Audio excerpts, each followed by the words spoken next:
Du Marseille dans l'air, allez, allez, allez, tout le monde les bras en l'air, allez, allez, allez, y a du Marseille dans l'air. Dieu, mon job et moi. Alors je comprends que les organisateurs aient choisi de garder le mot de job pour conserver la sonorité de mots à une seule syllabe, Dieu, job, moi. Mais dans le fond, il s'agit quand même de beaucoup plus que d'un job. Vous savez, comme on parle d'un job d'été. Non, je crois que ce dont il est question, c'est du travail de chacun d'entre nous et de la manière dont chacun d'entre nous, par notre travail, mais pas seulement par notre travail, nous participons à la bonne marche du monde. Comment est-ce que nous participons à la construction d'un monde dont nous espérons qu'il soit un monde pour tout le monde, un monde qui soit un monde réellement humain. Alors, chacun devrait pouvoir se poser la question de sa place dans le monde. Une place qui n'est pas toujours assurée, mais pas seulement comme sa place au soleil. Vous savez, il ne s'agit pas seulement de se servir du monde comme on se servirait dans un frigidaire, mais de servir aussi. Ma place dans la communauté des hommes, un frère parmi les frères, homme ou femme. À quoi est-ce que je suis utile et à qui ? Et ce mot d'utile mériterait sûrement quelques commentaires et j'aurai l'occasion d'y revenir. Nous dont l'expérience à l'Arche est liée à des personnes qui, parce qu'elles sont handicapées et mentales de surcroît, sont souvent perçues sur le versant de l'inutile. Plutôt une charge pour le monde qu'une ressource. Et quand vous êtes perçu comme une charge, votre place devient très problématique. Alors, quelle est la cohérence plus ou moins grande entre ce que je crois et ce que je fais, entre mes convictions et mes engagements, quelle place ces convictions occupent dans ma vie quotidienne? Parce qu'après tout, cet esprit auquel j'adhère doit bien s'incarner dans les actes que je pose. Puis il y a aussi les compromis nécessaires. Gandhi lui-même parlait de la beauté du compromis. Mais à quel moment ces compromis prennent le risque de devenir des compromissions ? Alors, ce sont des questions sur lesquelles je n'ai pas de compétences particulières, encore moins de recettes, mais dont je pense qu'en effet, ce sont des questions pour chacun d'entre nous, quel que soit le contexte dans lequel on évolue, quel que soit notre registre de compétences. Et donc, ce que je vais essayer de faire, c'est de partager la seule matière dont je dispose, qui est celle de mon expérience, essentiellement mon expérience à l'Arche, et comment cette expérience, elle nourrit, elle enrichit, elle déplace ses convictions, comment les convictions sont passées au tamis de notre expérience, parce que dans le fond, l'expérience est première. Et puisqu'il a été dit que je suis juif, jusque dans la petite plaquette d'invitation qui vous a été adressée pour cette session, j'essaierai de dire comment un mouvement comme le nôtre, comment l'Arche, qui n'est pas un mouvement d'église, mais qui en est si proche par son origine, par son histoire, peut-être davantage encore par la nature même de l'expérience qui est vécue, comment à l'Arche on peut nommer à une mission de représentation ou à une mission de responsabilité quelqu'un qui ne partage pas la même foi que la majorité des membres de nos communautés en France et dans le monde, qui revendiquent une appartenance religieuse et qui sont celles issues de la tradition chrétienne, et en particulier pour ce qui est de la France, de la tradition catholique.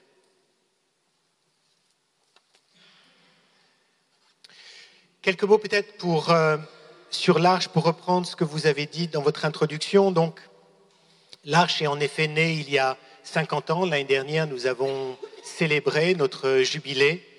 Et l'Arche est née de la rencontre entre Jean Vanier, Raphaël Simy et Philippe Seux. Jean Vanier, qui était un ancien officier de la marine militaire canadienne, un ancien professeur de philosophie.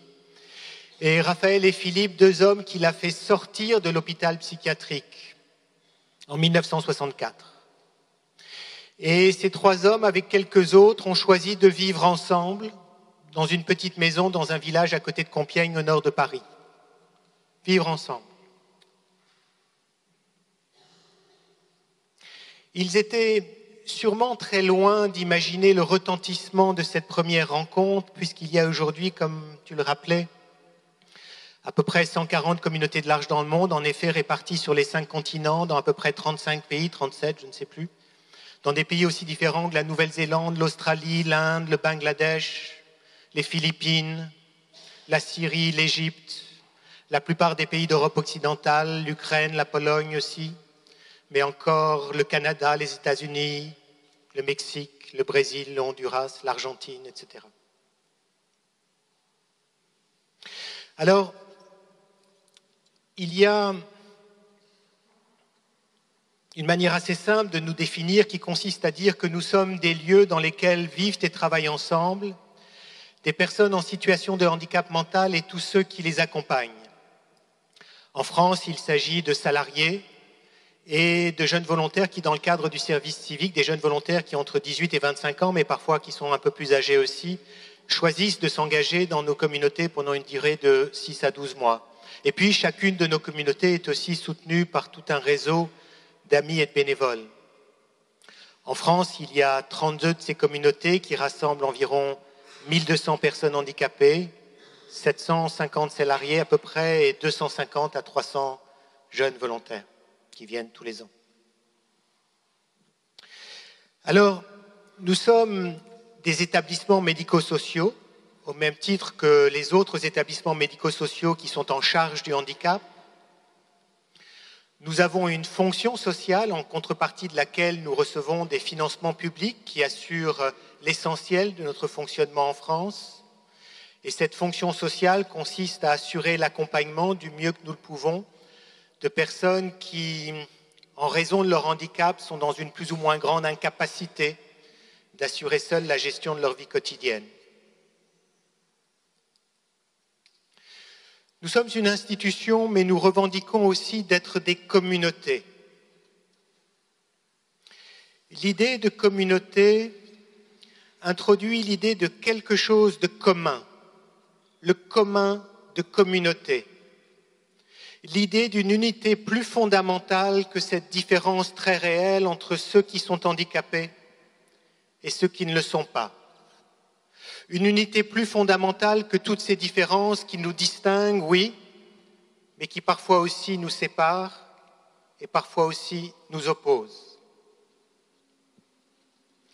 Alors, ce mot de communauté, il nous est très familier, c'est notre manière de nous présenter, nous parlons des communautés de l'Arche, mais en vérité, il reste très audacieux précisément parce qu'il contredit l'évidence d'une relation très asymétrique entre celui qui est aidé et celui qui aide, entre celui qui assiste et celui qui est assisté. Alors, comment est-ce que nous faisons pour franchir cette asymétrie et pour nous rejoindre dans le commun de communauté? Jean Vanier rapporte souvent cette anecdote. Il est en Amérique latine, en Argentine, je crois. Il quitte l'aéroport, il est dans un taxi et le chauffeur lui fait quelques commentaires sur la route. Et il lui dit, vous voyez, à gauche de la route, il y a les résidences, les villas des riches qui sont avec leurs murs et leurs barrières qui les protègent. Et puis à droite de la route, les bidonvilles, avec les pauvres, les misérables. Et le chauffeur de rajouter cette remarque, il dit « Et personne ne traverse la route ». La communauté, c'est une tentative de traverser la route.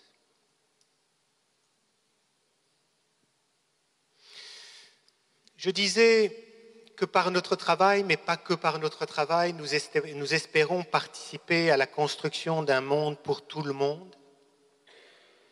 Mais comment peut-il y avoir un monde réellement commun alors qu'il y a de telles différences? Une telle hiérarchisation entre ceux qui sont éminents et ceux qui sont en bas de la considération publique ou sociale? Et comment est-ce que chacun d'entre nous, nous pouvons tenir ensemble le désir légitime d'être considéré dans son travail, dans nos cercles d'amis, dans notre famille, sans perdre en même temps le sens de l'appartenance commune à une seule et même humanité.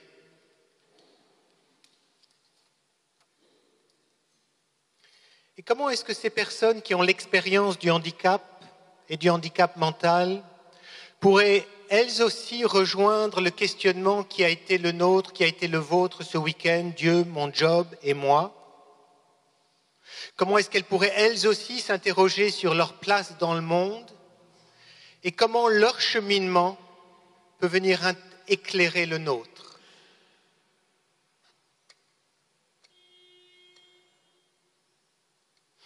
Il y a 3 ou 4 ans de cela, j'étais avec quelques autres personnes en train de discuter avec Jean-Pierre Crépieux.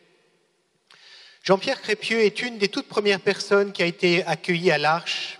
C'était en décembre 1964. Et au cours de cet échange, il y a donc quelque temps de cela avec lui, à un moment de la discussion, il nous dit « Sans nous, Jean, il n'aurait pas pu faire l'Arche. » Le sans nous dont il parle, ce sont les personnes handicapées elles-mêmes, et Jean, c'est Jean Vanier, notre fondateur. Vous savez, c'est intéressant comme perspective. Parce que selon la perspective ordinaire, des lieux comme les nôtres ont été créés pour répondre à un problème. Celui qui est posé par ces personnes dont je disais à l'instant qu'elles ne sont pas capables de s'occuper d'elles-mêmes. Il y a des personnes qui posent un problème, la collectivité va tenter d'y répondre, mais entre la personne qu'elles sont et le problème qu'elles posent, on a vite fait de faire la confusion. La personne devient le problème. Et Jean-Pierre, il nous dit autre chose.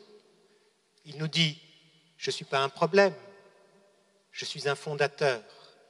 Sans nous, Jean, il n'aurait pas pu faire l'Arche. Je ne suis pas une charge, je suis une ressource. Alors figurez-vous qu'en décembre de l'année dernière, en décembre de 2014, c'est-à-dire précisément 50 ans après que Jean-Pierre soit arrivé dans ce qui allait devenir l'Arche, nous étions autour de lui, une trentaine de personnes de l'Arche, handicapées, non handicapées, dans une circonstance assez exceptionnelle puisque nous étions à l'Élysée, où il recevait des mains du président de la République la Légion d'honneur. C'est la première personne handicapée mentale à recevoir la Légion d'honneur, la plus haute distinction civile en France. C'est un geste assez remarquable, parce que par là, la République lui exprime sa reconnaissance dans les deux sens du mot. Je te suis reconnaissant pour ce que tu as fait. Je t'exprime ma gratitude, notre gratitude pour le mérite éminent. Le mérite éminent, c'est l'expression consacrée. Le mérite éminent d'avoir été l'un des cofondateurs de l'Arche avec Jean Vanier. Et je te suis reconnaissant pour ce que tu es. Un membre à part entière de la collectivité nationale. Pas un problème. Un homme.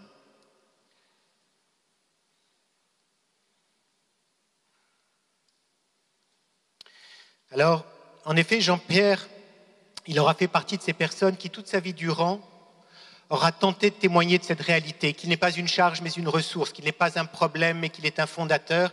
Et je crois qu'il aura contribué à changer le regard de centaines de personnes qui ont vécu dans son foyer, qui sont passées par sa communauté, pas seulement sur le handicap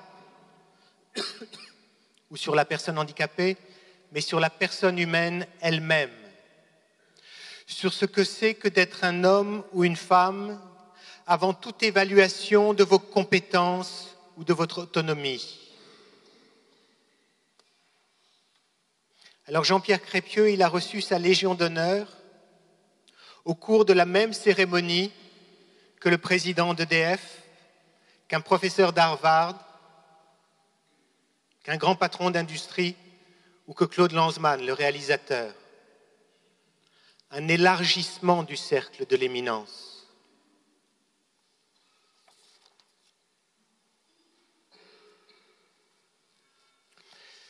Cependant, au-delà du geste symbolique qui consiste à remettre une médaille,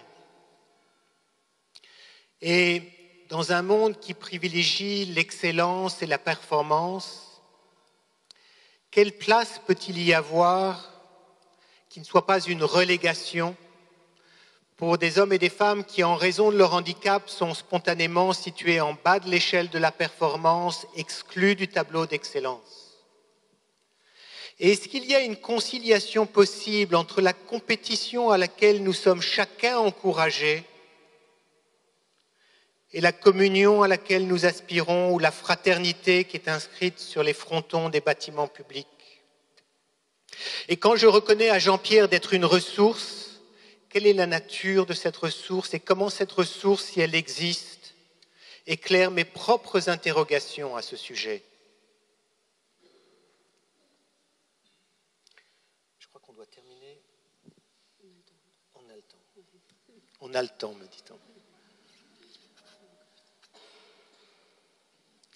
Lorsque je suis arrivé à l'Arche, c'est bien qu'on a le temps, je ne vais pas vous raconter ma vie, mais lorsque je suis arrivé à l'Arche, c'était il y a une trentaine d'années, j'avais à peine plus de 20 ans, et ma communauté, c'est l'Arche à Paris, et il y avait dans mon foyer un homme qui s'appelait Jacques Quentin.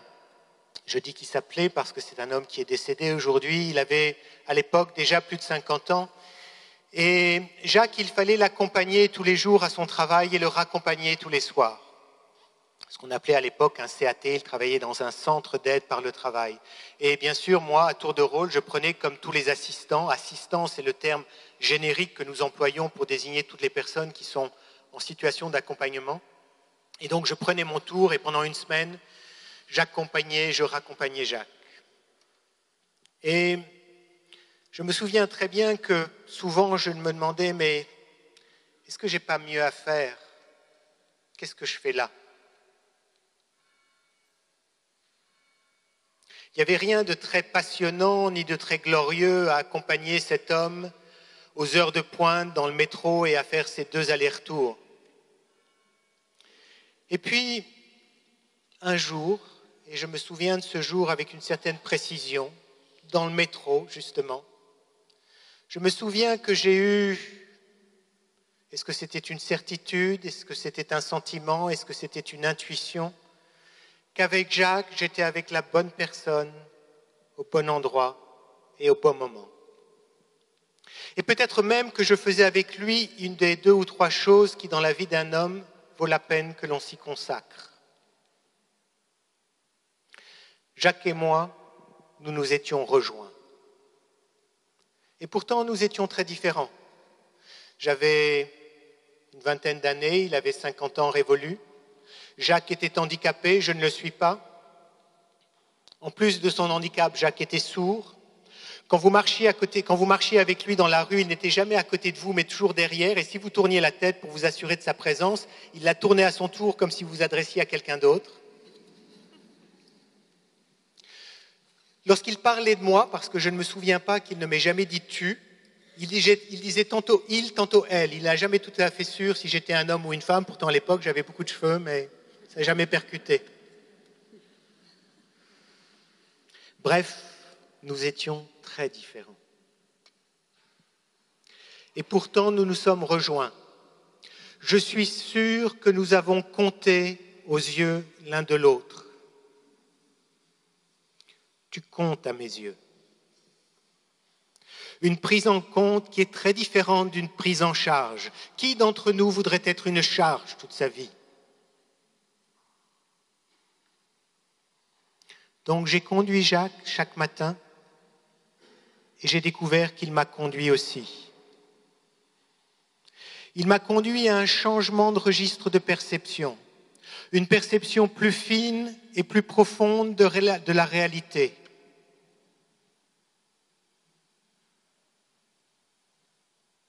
Vous savez, les personnes handicapées mentales, ont le plus souvent très peu accès à ce que l'on pourrait appeler les attributs du personnage. Mon CV, mon parcours, mon diplôme, Jacques, ce n'était pas son affaire. L'excellence de cette rencontre, c'est d'être convoqué sur le seul lieu de sa personne et pas du personnage. Le savoir, le pouvoir, le rang, toutes ces choses que l'on a parfois acquis avec beaucoup de peine n'ont plus tout à fait la même place. Mais la personne, elle est plus vulnérable, elle est plus pauvre que que le personnage. Le personnage, il garde sa contenance, il fait bonne figure, tandis que la personne est plus exposée, plus nue, un visage plutôt qu'une figure.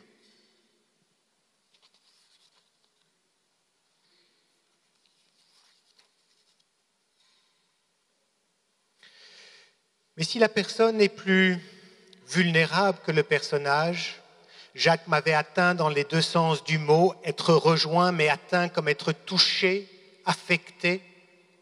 La personne est plus vraie et de là, elle est plus libre.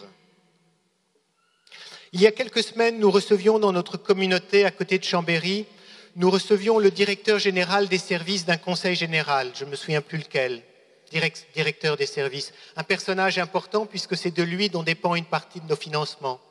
Et au cours de cette visite, comme il est naturel, il a rencontré un certain nombre de personnes handicapées et comme cela se fait toujours, la question qu'on lui pose, c'est comment tu t'appelles ?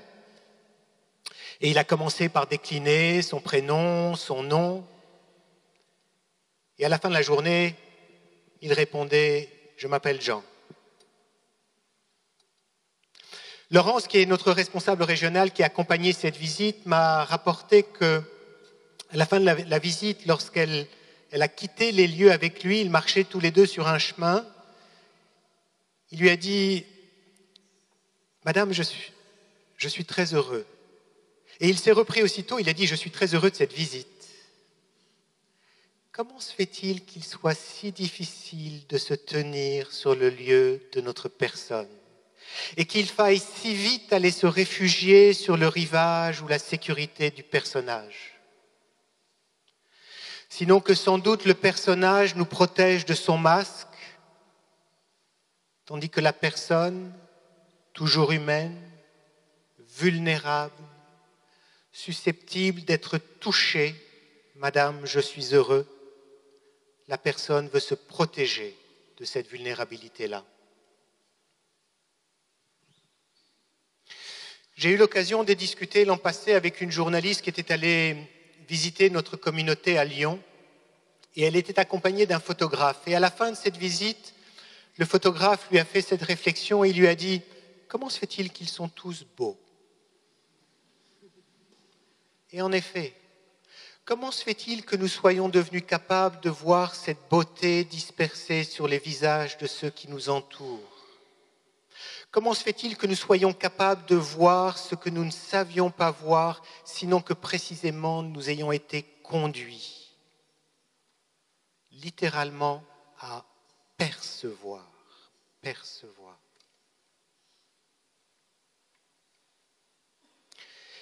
Quelle que soit la fonction que nous occupions ou que nous soyons destinés à occuper, il y a toujours une part de convention sociale, de personnage.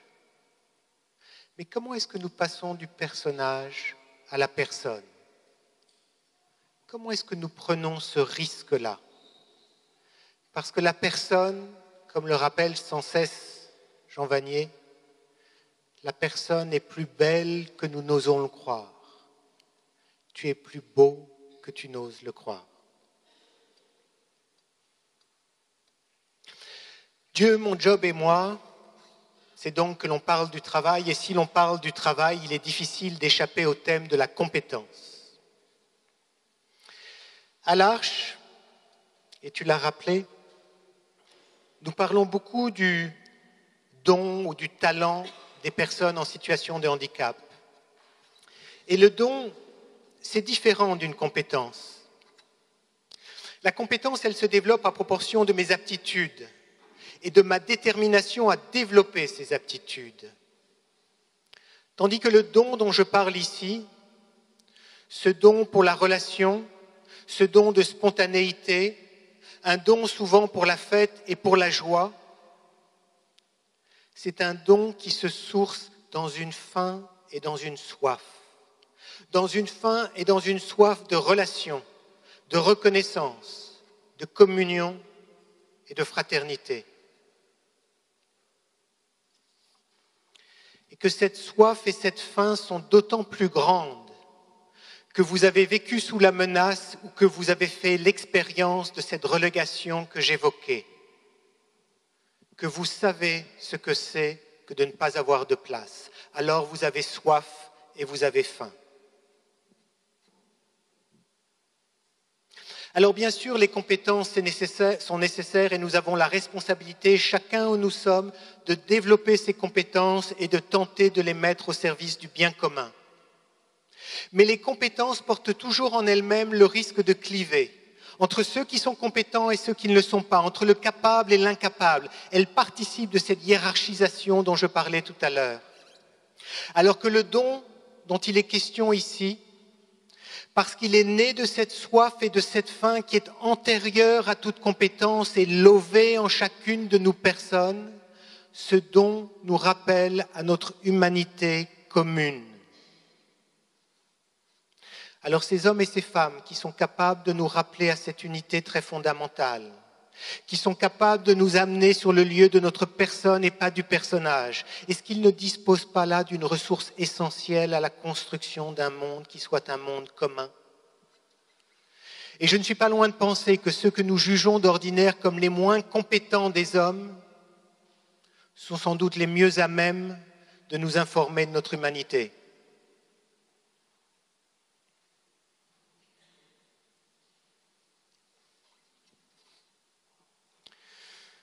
Nous avons une charte qui est commune à l'ensemble des communautés de l'Arche dans le monde. Cette charte nous rappelle que chacune de nos communautés est appelée à la croissance. Chacun d'entre nous, on est appelé à la croissance. Mais bien sûr, dans nos communautés, nous faisons sans cesse l'expérience du handicap, et du handicap à la limite, et de cette limite dans la mesure où nous y sommes assujettis à la pauvreté. Alors comment est-ce que nous tenons ensemble croissance et pauvreté ? Parce que les mots de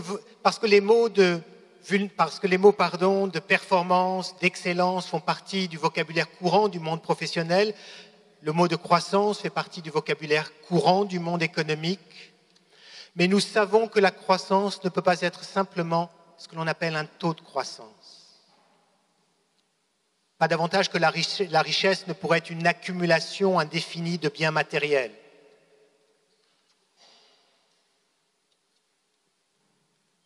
Cela nous mène à une impasse, à un monde qui est proprement invivable. Il doit y avoir une autre définition de la croissance qui élargisse le sens de l'homme plutôt qu'elle ne le désespère. Une définition de la croissance qui serait capable de prendre en compte la totalité de nos courbes de vie, et pas seulement cette part que l'on appelle ascendante. Est-ce qu'il y a une définition de la croissance qui serait capable d'intégrer la limite et même la perte et même le manque, la finitude qui est inhérente à toute existence humaine ?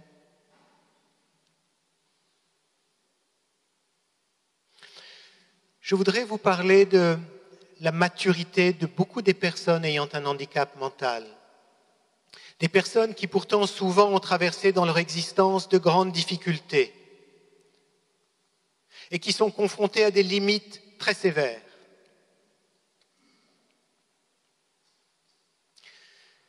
Une fois par an, je participe à une formation avec Jean-Claude Graffey, qui est une personne handicapée mentale de ma communauté. J'ai vécu avec Jean-Claude lorsque j'étais en foyer avec lui il y a 30 ans.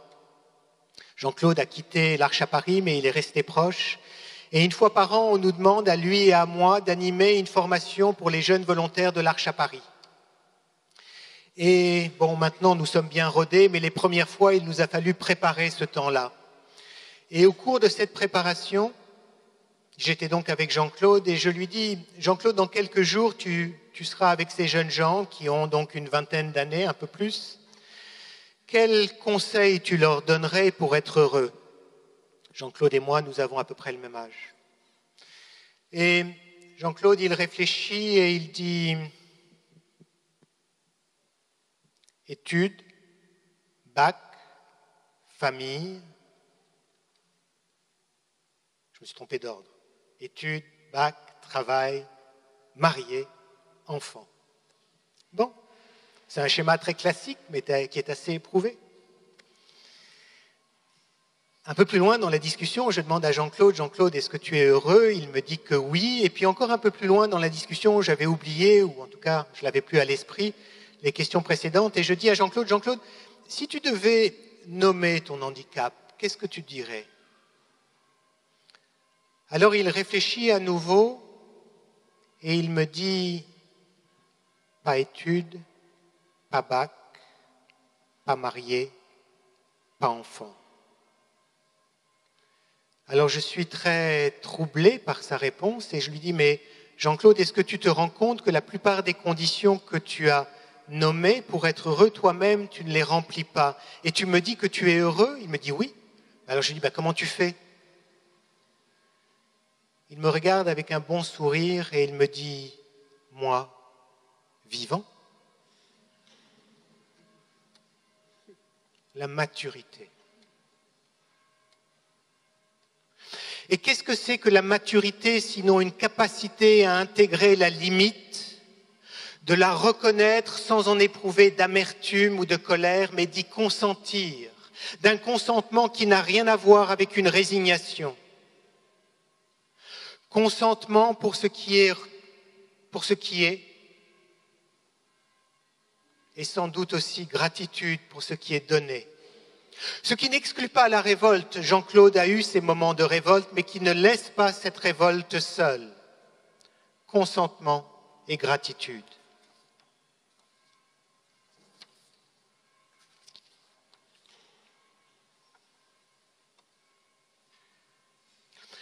Moi, vivant, c'est le témoignage d'une vie bonne, même sans les attributs socialement reconnus de la réussite ou du succès. Même sans que nos revendications les plus légitimes, celles de faire des études, d'avoir son bac, de se marier, d'avoir des enfants, n'aient toujours pu être satisfaites. Nous avons vu des hommes et des femmes rayonner jusque dans le manque. Aucun d'entre nous, même le plus chanceux, même le plus talentueux, ne fera toujours tout à fait ce qu'il veut. Tous, nous sommes appelés à la croissance, et j'espère jusqu'à notre dernier souffle. Mais tous, nous aurons à intégrer ces limites que nous ne franchirons pas. Le slogan de Nike, « Just do it », faites-le, ou celui d'Obama, « Yes, we can », oui, nous pouvons, sont d'excellents slogans, extraordinairement dynamisants. Mais ils sont de mauvais maîtres s'ils confondent la croissance avec le fantasme de démesure. Il y a de la limite aussi.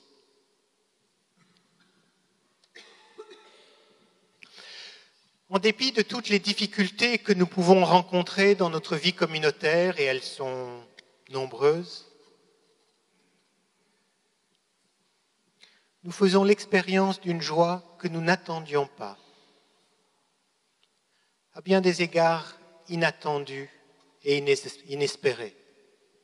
Nous faisons l'expérience de quelque chose du sens de l'homme à proximité de l'insensé. L'handicap reste insensé.